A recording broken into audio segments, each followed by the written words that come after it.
Hey everyone, and welcome back to another breaking news update. My name is Jimmy Boyd, and you were watching Boyd News. Want to thank you so much for tuning in today. I'm back with another update coming out for the war between Russia and Ukraine, and I've got a ton of huge news to share with all of you today. Today's date is August 29th, 2025, and it's Friday. Welcome back to the channel, everyone, and I hope you're all having an awesome day today. Hope you're ready for your weekend as well. It's coming up very quick. So we've got a lot of news coming out from this war today. We're going to start out with a huge story that was breaking yesterday evening. And inside of Russia, the Russians were complaining that apparently Ukraine had attacked the Druzhba oil pipeline once again. And I've been able to find out today that it actually wasn't the pipeline directly coming under attack. It was a fuel pumping station located very close to the Uneka oil pumping station that is connected to the Druzhba oil pipeline. We heard reports that over the last week or two, Ukraine has attacked the Uneka oil pumping station multiple times. So let's start off with this new report here on your screen. Ukraine attacks a diesel pumping station in Russia's Bryansk Oblast.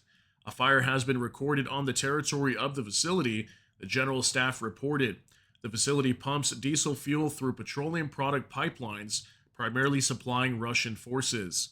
So you can see why Ukraine would have gone after this diesel pumping station. This is a picture coming out from a video that I can show you guys here in just a minute, showing a direct strike on this facility. It could have been hit up to 2 times. So we'll talk more about that here in just a minute. We also have reports that a radar complex for a Russian S-400 air defense system was also struck in Crimea overnight, could possibly be destroyed. We even have information today, Russia's oil region right next door to Russia's Bryansk region, where this strike on this pumping station took place. Lots of UAV attacks in that area, locals reporting explosions in the oil region. Also in the Krasnodar Krai Oblast down in southwestern Russia, Ukrainian drones were being shot down that could have been approaching a residence owned by Vladimir Putin and one of his wineries. So we had fires that were breaking out down in the Krasnodar Krai due to drones either being shot down or crashing. Lots of reports coming out from this war today. We're going to start off talking more about this diesel pumping station, but let's get right into this. We're going to hop on over here to X with Drone Bomber. It says approximate flight routes of our UAVs. Red arrow indicates directions of strike UAVs. Blue arrow indicates directions of jet-powered UAVs. All route information is based on Russian sources. So here's a report today showing the drones going into Russia. Looks like a massive attack overnight. So we can see right here in the Bryansk Oblast, just north of Ukraine's border, this was where the bulk of the attack took place. Even rocket drones were being fired in this area. And I believe it could have been some sort of rocket drone, possibly even ATACMS, or maybe some sort of missile was being used to strike this fuel pumping station, because in the video footage I show you guys here in just a minute, we don't see any kind of drones or anything like that, and the explosion happens very quickly. So very big possibility it was some sort of rocket drone or missile that was being used to strike that fuel pumping station. Also over here in the oil region right next door, that's where these explosions were taking place. Could have been defense plants that were coming under attack, but haven't been able to confirm that yet in the oil region. Aside from that, down here in Krasnodar Krai is where we're going to talk about some explosions near a residence of Vladimir Putin and also that winery that is owned by him. And then also down here in Sevastopol, very close to Sevastopol on the southern side of Crimea, there was explosions taking place down there. That's also where we could possibly have an S-400 radar system that has been struck, possibly even destroyed. Ukraine's military did release a video today showing this strike on a radar system down here in Crimea, so we'll talk about that. So now moving on to Vejesti. At night on August 29th, units of the Defense Forces of Ukraine inflicted a complex fire attack on a linear production station near the settlement of Nadopovichi in the Bryansk region, Russia. According to Ukraine's General Staff, the station pumps diesel fuel through main oil pipelines. Okay, so as far as I know, I believe this pumping station does have some affiliation with the Druzhba oil pipeline, but this is a fuel pumping station that allows fuel to be used from this station directly for Russia's military. So that's where Ukraine went ahead and bombed it last night. So you can see a little strike right there, then a larger strike right here. And that definitely looks like some sort of missile had struck this location of this fuel pumping station. So I've got more information on this today. You can see a massive fire broke out there soon after. So let's move on to another one from Ozent Intuit. Based on the timing of arrivals, it appears the AFU strike last night on the Nadopovichi Povitskoye, Transneft Druzhba oil pipeline pumping station in Bryansk, RF, was with ATACMS GMLRS, munitions or equivalent, and not UAVs. The primary target was the pump buildings. And he gives us the coordinates here. I'll show you guys on a map in just a second where it's located. But this was just a little picture coming out showing where these strikes took place. So I believe these are like some sort of pump buildings right here that came under attack. And there was also another hit that may have missed. It looks like maybe they were going after some of these oil tanks here. And I think this one may have missed because when I show you guys on a map, there's really nothing located right there. But for sure, these buildings got struck. And this was where the major fire that broke out. So it looks like we did have some destruction to the pump buildings there. So we'll show you that here on a map right now. Let's jump on over to Google Maps now. We're going to zoom into the Bryansk region, just north of Ukraine. Here's Ukraine here, and there's Moscow. So not too far away, southwest of Moscow, where this strike took place. You can see just a little bit over the border, maybe no more than 100 kilometers or so into Bryansk region, probably less.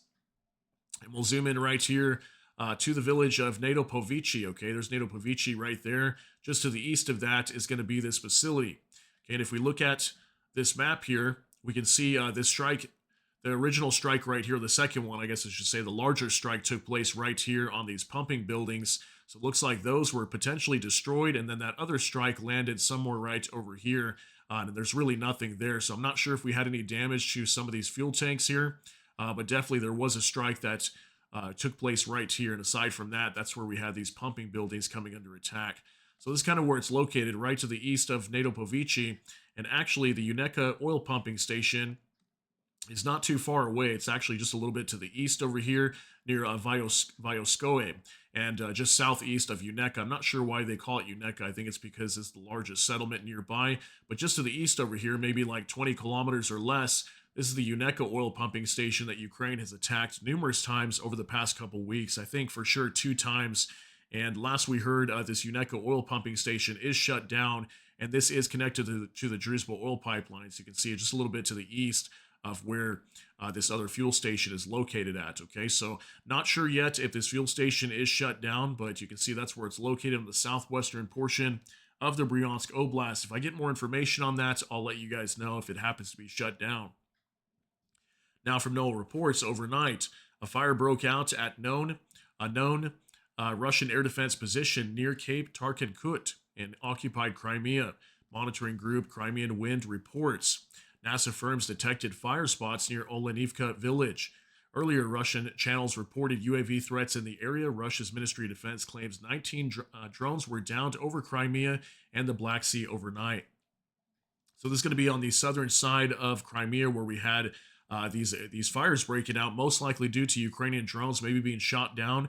And I believe this could also be where these air defense systems could have been located, because we did have video footage coming out showing a drone striking a radar system. So we're going to talk about that. All right, let's move on to another one now from next to it. It says, in Crimea, Ukraine's military intelligence forces struck an expensive Russian radar from the S-400 system. The attack took place overnight on August 28th. Special forces hit the Russian 91N6E radar complex, part of the S-400 Triumph air defense system in the temporarily occupied peninsula. Another so-called triumph of the occupiers on the peninsula has gone blind. Looks like a fiasco. The demilitarization of temporarily occupied Crimea continues, the intelligence service said. So here's the video coming out today showing this drone just flying on over here to this radar complex for the S-400 air defense system. There it is right there. And it doesn't show it completely crashing into it, but right before it gets to it, the feed cuts out right about here. And allegedly, it did strike that radar system. Okay, we've seen numerous videos like this before, where the video feed just usually cuts out right before it strikes onto some sort of object. And a lot of times we see these down in Crimea. So this is a huge hit. If this happens to be a strike on this radar complex, I mean, these things are tens of millions of dollars, very, very expensive. And it's going to be another huge loss to the Russian forces inside of Crimea. Now, Max 25, Oriel region, locals report an attack. Here's pictures coming out overnight showing multiple explosions that were taking place inside the Oriel Oblast of Russia. I'm not sure if it was defense plants or what was being attacked over here, but Ukraine was going after multiple targets, lots of different fires breaking out, as we can see here in these photos. If I get more information on these strikes, I'll give you guys another update later. Now, Max 25, drone debris sparked a forest fire in Krasnodar Krai, less than a kilometer from Putin's winery, and one more fire 4 kilometers from a residence. So these were NASA firms maps coming out showing these fires that broke out very close to Putin's palace over here, located in the Krasnodar Krai, about 3.77 kilometers away, is where this fire broke out. So I wonder if these drones were trying to attack his residence and also a winery overnight. And here's that winery right here as well, less than a kilometer away, excuse me. It's where we had this fire breaking out, potentially trying to target that winery. So maybe Ukraine was trying to send a message over to Vladimir Putin last night. Very big possibility here. Now, Max 25, Belgium will deliver F 16 fighter jets to Ukraine as soon as possible and will provide Kiev with new military aid in the amount of 100 million euros, according to the head of the Belgian Ministry of Defense. So, huge support coming from Belgium. We've been hearing a lot of reports out of them. We did hear this yesterday that F 16s would be going over to Ukraine, another batch. I'm not sure how many yet. But aside from that, $100 million or million euros, excuse me, in support for Ukraine coming from Belgium also. And then they also declared a few days ago that they are willing to help out with the coalition of the willing and deploy their forces into Ukraine if we happen to get a ceasefire and this war comes to an end between Ukraine and Russia. Now, Vice Grad 24, Ursula von der Leyen calls Putin a predator, says his proxies have been targeting European societies for years with hybrid attacks, cyber attacks, and the weaponizing of migrants. Yeah, this is Ursula von der Leyen today, the president of the European Commission. She was making a statement today. I want you guys to see this, about 1 minute long. Take a look. Vika, the risks your country and the other Baltic states warned us about, unfortunately, have materialized. Russia's brutal war against Ukraine is now in its 4th year. Putin is a predator. Putin's proxies have been targeting our societies for years, with hybrid attacks, with cyber attacks. The weaponizing of migrants is another example. And this is something, unfortunately, that Latvia knows only too well. You have a bitter experience in all these fields. So as we strengthen Ukraine's defense, we must also take greater responsibility for our own defense. And this is the logic of the 800 billion euro defense industrial plan that we have launched together. Vika, the risks. Okay, so we've been seeing a lot of NATO nations in Europe recently over the last few days coming out and acknowledging all these hybrid warfare attacks coming from Russia, migrants being used to flood into European countries and all kinds of different tactics that Russia's using to conduct hybrid warfare against Europe, and we're starting to see more and more of that every day. And then the question I ask is, okay, you can state that Russia's doing these kinds of things, but what are they actually going to do about it? I'm waiting to see some real concrete action aside from just them stating that Russia's carrying out these acts of hybrid warfare. Now, from next, the European Commission is working on a plan to transfer nearly 200 billion euros in frozen Russian assets to Ukraine for post-war reconstruction, Politico reports. According to sources, supporters of the plan see it as a possible step toward confiscating the assets and handing them over to Kiev as a measure for Moscow's refusal to pay post-war reparations. So very big news, and this is something we've been talking about for well over a year now, is these frozen Russian assets that are sitting in banks across Europe. They could be giving these over to Ukraine, and Europe's been trying to make moves towards that to see if they can hand some of that over to Ukraine. I think it's about 300 billion or more euros worth. And it looks like they're trying to transfer about 200 billion over to Ukraine. Now, obviously this is only talk. We'll wait to see until they actually do this, but it could be a very big possibility Ukraine receives a good chunk of these frozen Russian assets here very soon.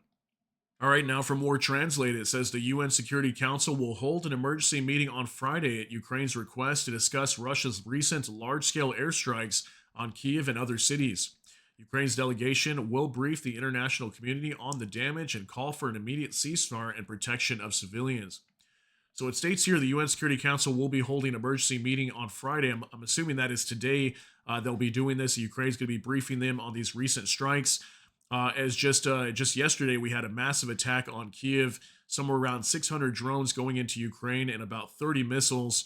Massive destruction reported inside of Ukraine. We had multiple offices connected to the UK and also an EU diplomatic mission office that was hit as well. So the Russians really striking a lot of targets inside of Kiev, and all these being civilian style targets that Russia was going after for the most part in Kiev yesterday. So now for military news UA, Poland and Finland consider restoring drained marshes to protect against Russian tanks. This is a big report that was just starting to break yesterday that there used to be a lot of like heavy swampy areas located inside of Poland and inside of Finland, and they recently started to drain a lot of those over the last years. But apparently, they want to bring those back and start creating these swampy, marshy type terrain inside of the eastern side of Poland and inside of Finland to protect from any kind of attack from Russia in the future. I think that's very smart to do that. That'll help defend their land if the Russians decide to attack further into Europe and beyond Ukraine. Now, from Victoria, at least 23 people were murdered by Russians in Kiev yesterday. The death toll is still rising as rescuers pull bodies from the rubble of homes. These are their names: Angelina, 2 years old, and Angelina's 24-year-old mother, Nadia, Marina Rishko, 17-year-olds, and she's a student, Yana Shapoval, mother of a 10-year-old boy, Nazari Koval, 14 years old, school student, Oksana Protsiuk, doctor of physical and rehabilitation medicine and a neurologist, also Olena Chala, and finally Vera Tulupova, if I'm saying that right, member of the folk song and dance ensemble Romitsia.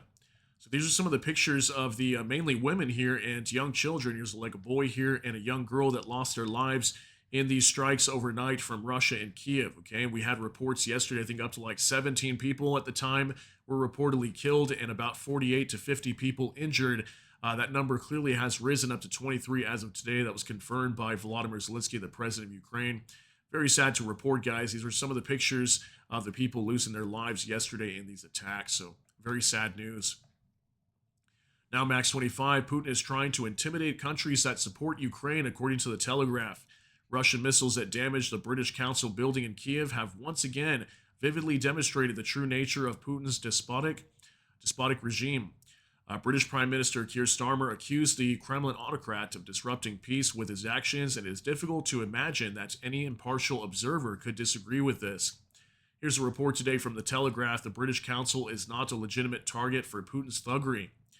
So yeah, this is what the Telegraph is reporting today, that Putin's trying to intimidate countries that support Ukraine. I mean, clearly, we saw that EU diplomatic mission get attacked yesterday. We had this British Council building that came under attack. These were direct strikes from missiles and drones. Okay, so clearly Vladimir Putin was trying to send a signal over to countries that are supporting Ukraine. That's a good majority of Europe, right? But clearly this British Council building being attacked. We know that the UK supplies a lot of weaponry to Ukraine as well.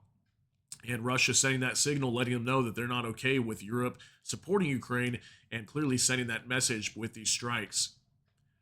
Now from Evgen Estrebin, the gasoline shortage has spread from Primorsky Krai to Khabarovsk Krai.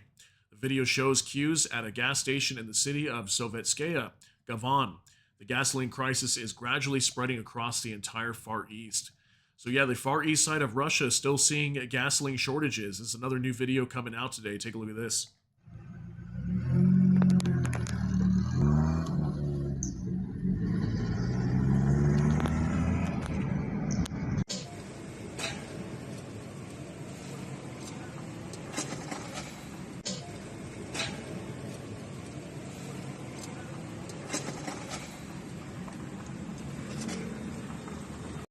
We'll go ahead and pause right there. So what we're hearing lately over the last week is just massive fuel shortages across Russia, especially in the far eastern territories like Primorsky Krai and Khabarovsk Krai. This is where a lot of these fuel shortages are spreading. We can see more people still waiting in lines here at the gas stations, trying to get fuel, and a lot of times they have to use like gas cards or some sort of coupons that they have to use to just to be able to get fuel, as a lot of fuel is being rationed and also being provided for the emergency services as priority.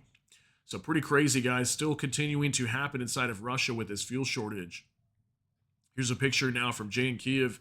Russia's fuel crisis spreads to Stavropol, with gasoline now completely unavailable at most stations. Whole regions of Russia are on empty, and Western media refuses to cover it. So look at that, even spreading down to Stavropol. This is going to be in southwestern Russia, very close to like Krasnodar Krai region. and apparently it's starting to spread down there as well. We haven't really heard too many reports of fuel shortages in these areas down in southwestern Russia, like Krasnodar Krai, Rostov, or anything like that. But apparently it's starting to spread. We can see here 95 and 92 octane completely out at this gas station in the Stavropol Oblast. Now from Spravdy Stratcom Center, Russia's fuel crisis descends into hilarity as counterfeit gasoline floods the market, now destroying car engines. These reports have been coming out over the past couple days as well. I wanted to show you guys this. Apparently, some gas stations are selling counterfeit gasoline, and many of these gas stations are watering down their fuel, which is destroying people's engines. And you're going to see here in this video, they can't even start their car as they filled up their vehicle with gas that was clearly counterfeit and was watered down. Take a look. Попробовать. И ту попробовать тоже. На Русойле заправились.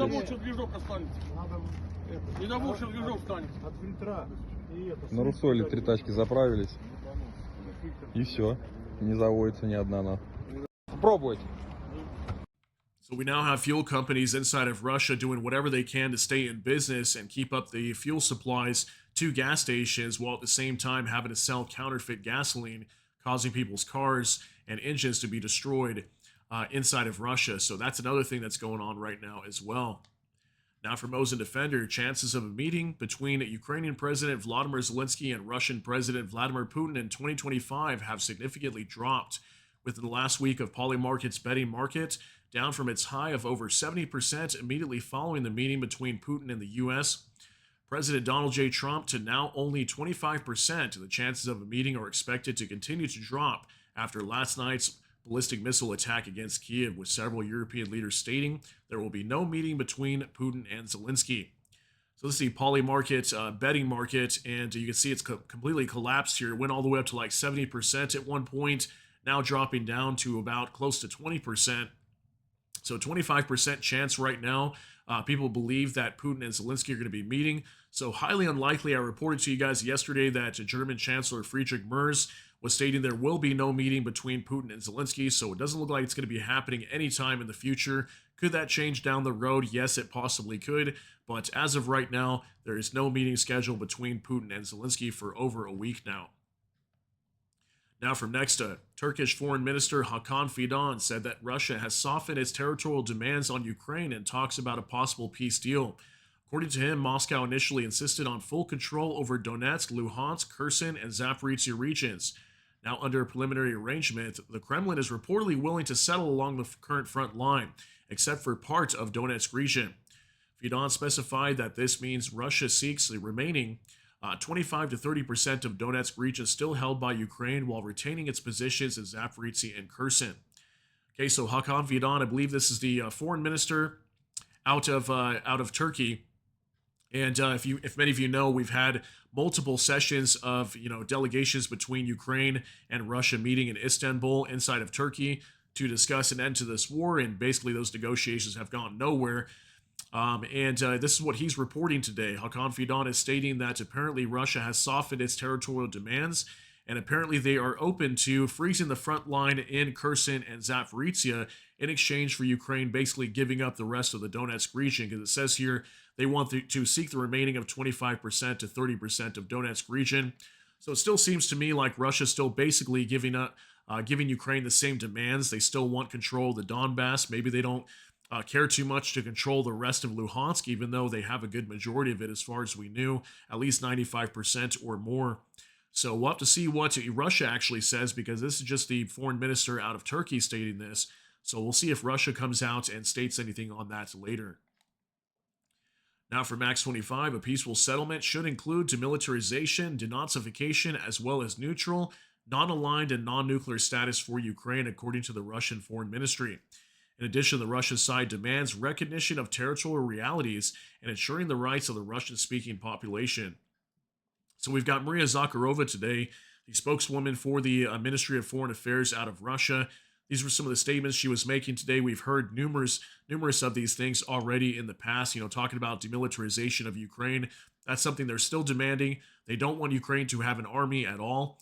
They want denazification as well as neutral and non-aligned status. That means no nuclear weapons inside of Ukraine, and also no getting into NATO at all. We've heard a lot of these already, and they're coming out with these same demands again today. Let me know how you feel on that. All right, now from ViceGrad24, it says breaking: the U.S. just approved the sale of 3,350 ERAM air-launched cruise missiles to Ukraine for $825 million. Denmark, Norway, and the Netherlands have agreed to provide Ukraine with the money needed for the purchase. So we heard about this like 1 or 2 days ago that some European partners such as Denmark, Norway, and the Netherlands had agreed to purchase some of these missiles for Ukraine. These are going to be coming directly from the U.S. And just today, the Pentagon had approved the sale of these missiles. So very soon, Ukraine's going to have just close to 3,400 of these missiles that they can now start using to potentially strike targets inside of Russia. We'll see if they're going to have any kind of restrictions or anything like that. But pretty serious missiles here are going to be sent over to Ukraine very soon that Ukraine can now go after Russian targets with. Now, NOAA reports Ukraine's National Anti-Corruption Bureau has launched an investigation into Firepoint, the producer of new long-range Flamingo missile and Firepoint drones. Kyiv Independent reports detectives are examining whether the country inflated component costs or overstated drone deliveries to the defense ministry.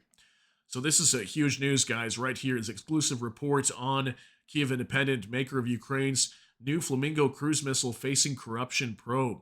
So this is not good news. I mean, it could be good or bad, but I think it's most likely going to be bad news, especially if Ukraine's corruption agency is able to find any information that proves that this company has inflated component costs or overstated drone deliveries to the defense ministry of Ukraine. Now, apparently they're trying to investigate whether that's the case or not, and this Firepoint company is a major industry inside of Ukraine that's producing this new Flamingo missile and also the FP1 drone, attack drone. These are both drones and missiles that are going to be very effective for the Ukrainian military. And could this possibly shut down this business inside of Ukraine? Not really sure what's going to happen yet, but we know that Ukraine is producing about one of these per day. They're trying to scale that up to approximately 7 of these per day by the end of the year. So we'll see if they're able to do that. I'll continue to follow that story. If we get more updates, I'll let you guys know about that. But that's definitely could be good or bad news. We'll see. All right, now from the Kyiv Independent, these are the indicative estimates of Russia's combat losses as of August 29th, according to the Armed Forces of Ukraine. Here's our final update of the day. Russia's losses as of August 29th, 850 troops, 6 AFVs, 109 vehicles and fuel tanks, 4 tanks, 61 artillery systems, 414 UAVs, 2 MLRS, 28 cruise missiles, and 1 anti-aircraft warfare system. So we can see a lot being destroyed on the Russian side overnight, especially UAVs and cruise missiles as Ukraine came under that massive attack just the night before. Aside from that, we had an air defense system that was struck and destroyed overnight. It was not able to confirm what type of system that was, but that's what they're reporting today. And aside from that, 2 MLRS systems being destroyed. These are multiple launch rocket systems. We've been seeing about one of those per day over the last week being struck and destroyed.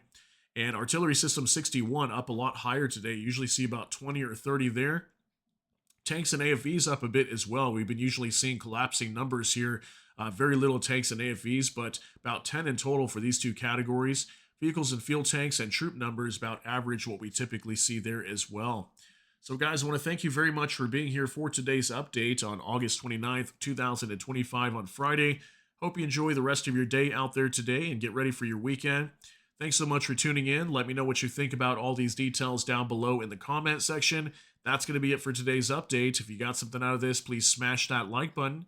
Also, if you enjoy my content, please consider subscribing down below. Hit the notification bell. That way YouTube can notify you. And with that, hope you all have a great day. Everybody take care and God bless. And we'll see you in the next one.